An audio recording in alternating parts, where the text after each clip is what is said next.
Brother like bachelor life బాగుంటుందా లేదంటే married life బాగుంటుందా? ఖచ్చితంగా మ్యారీడ్ లైఫే బాగుంటుంది. మ్యారీడ్ లైఫ్ ఎస్, ఎందుకని? బ్యాచిలర్ లైఫ్ మీకు చెప్పుకునేంత వరకు బాగుంటుంది. చెప్పుకోవడానికే బాగుంటుందా? ఎస్.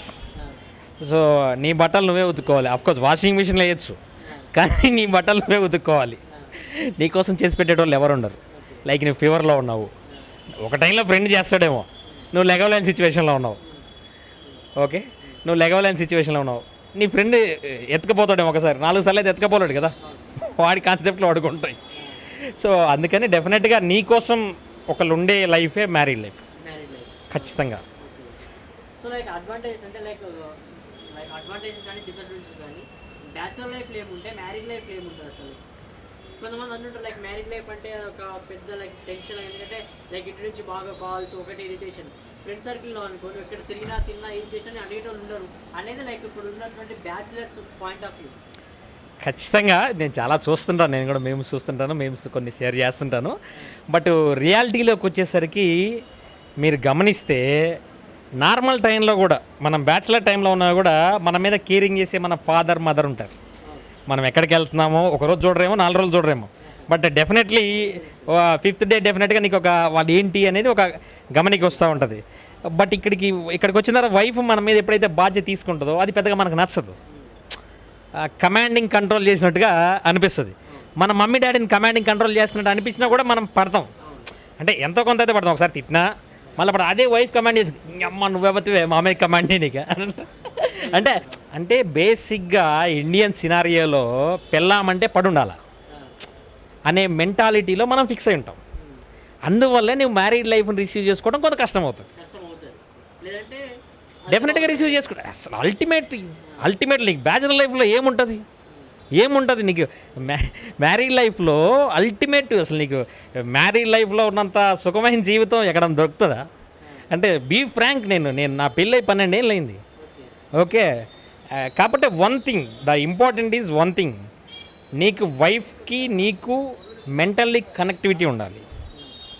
సో ఏదో మెంటల్లీ అంటే నువ్వు ఒక ఫ్రెండ్తో లైఫ్ టర్మ్లో 20-25 ఏళ్లలో పెళ్ళైనప్పుడు డెఫినెట్గా ఏదో ఒక ఫ్రెండ్ తోటి నువ్వు ఒక కనెక్టివిటీ, వాడు నాకు క్లోజ్ ఫ్రెండ్ అంటావు, లేదంటే మా బాబాయ్తో క్లోజ్గా ఉంటా, లేదంటే మా వాళ్ళతో క్లోజ్గా ఉంటా. వాళ్ళకి కనెక్ట్ అయ్యారంటే నీకు ఆ రిలేషనే కాదు, మిగతా అందరి రిలేషన్తో ఎందుకు నువ్వు కనెక్ట్ అవుతలేవు? మెంటల్గా నీకు వాళ్ళకి కనెక్ట్ అయింది కాబట్టి, అండర్స్టాండింగ్ ఉంది కాబట్టి. అదే వైఫ్ మెటీరియల్ కనుక మీరు మెంటల్గా కనెక్ట్ అయితే ఇట్స్ అల్టిమేట్ లైఫ్. ఇంకా దాంట్లో అసలు ఇదే లేదు. ఇక బాధ్యతలు అంటావా, కామన్లో బ్యాచులర్ లైఫ్లో ఉంటాయి.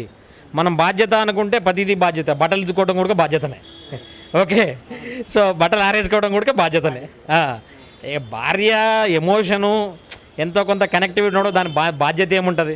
అది ఇంకా హ్యాపీగా ఇంకా ఇష్టంగా చేస్తాం. కానీ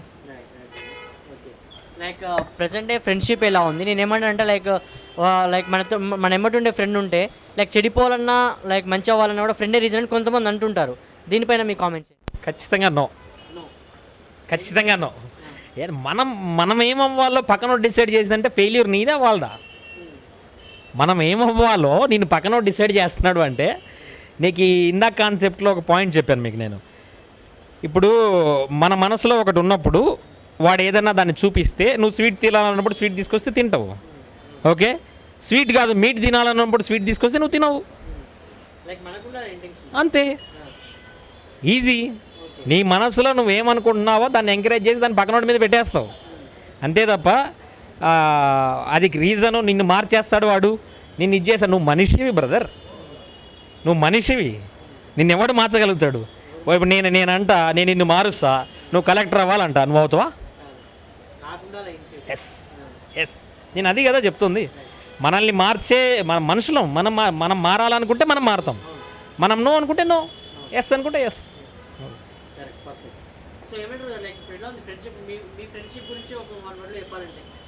నాకు గుడ్ ఫ్రెండ్స్ ఉన్నారు, డెఫినెట్లీ మంచి ఫ్రెండ్స్ ఉన్నారు, లాంగ్ టైం నుంచి జర్నీ చేసే వాళ్ళు ఉన్నారు. నాకు అంటే చాలామంది, అంటే ఇది కొంచెం ఎబ్బెట్గా అనిపిస్తుందో నాకు తెలియదు కానీ, బట్ ఒక పాయింట్ అయితే చాలా క్లియర్, రియల్గా చెప్తా. నా బెస్ట్ ఫ్రెండ్ నా వైఫ్.